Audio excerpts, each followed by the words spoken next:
ଏକ ବଡ଼ ବିପଦରୁ ଅଳ୍ପକେ ବଞ୍ଚିଲେ ଷ୍ଟାର ସ୍ପିନର ରବି ବିଷ୍ଣୋଇ ଏବଂ ପରେ ଯାହା କଲେ ଆପଣ ବି ହୋଇଯିବେ ଆଶ୍ଚର୍ଯ୍ୟ।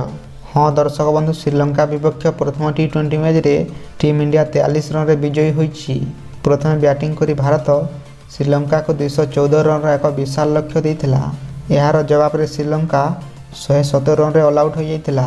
ତେବେ ଏହି ମ୍ୟାଚ୍ରେ ଏଭଳି କିଛି ଘଟଣା ଘଟିଥିଲା ଯାହାକୁ ଭାରତୀୟ ପ୍ରଶଂସକଙ୍କ ହୃତ୍ସ୍ପନ୍ଦନ ବଢ଼ାଇ ଦେଇଥିଲା।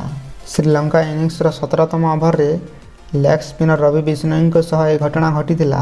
ସୂର୍ଯ୍ୟକୁମାର ଯାଦବ ତାଙ୍କୁ ବୋଲିଂ କରିବାକୁ କହିବା ପରେ ପ୍ରଥମ ବଲ୍ରେ କାମିନ୍ସୁ ମେଣ୍ଡିସଙ୍କ କ୍ୟାଚ୍ ନେବାର ସୁଯୋଗ ମିଳିଥିଲା। ବଲ୍ ଧରିବା ପାଇଁ ବିଷ୍ଣୋଇ ଡାହାଣ ପଟକୁ ଡାଇଭ୍ ମାରିବା ସମୟରେ ବଲ୍ ତାଙ୍କ ମୁହଁରେ ବାଜିଯାଇଥିଲା। ବିଷ୍ଣୋଇଙ୍କ ହାତରୁ କ୍ୟାଚ୍ ଖସି ପଡ଼ିବା ସହ ତାଙ୍କୁ ଜୋରରେ ଆଘାତ ଲାଗିଥିଲା। ତାଙ୍କୁ ଯନ୍ତ୍ରଣାରେ ଛଟପଟ ହେଉଥିବା ଦେଖି ତୁରନ୍ତ ଫିଜିଓ ଚିକିତ୍ସା ପାଇଁ ମଇଦାନକୁ ପହଞ୍ଚି ଯାଇଥିଲେ ଏବଂ ତାଙ୍କ ମୁହଁରେ ବ୍ୟାଣ୍ଡେଜ୍ ଲଗାଇ ଦେଇଥିଲେ। ଏସବୁ ମଧ୍ୟରେ ବଲ୍ ଯଦି ବିଷ୍ଣୋଇଙ୍କ ମୁହଁରୁ ଗୋଟିଏ ଇଞ୍ଚ ଉପରକୁ ବାଜିଥାନ୍ତା ତେବେ ଆଖିର ବଡ଼ କ୍ଷତି ହୋଇଥାନ୍ତା ବୋଲି କୁହାଯାଉଛି।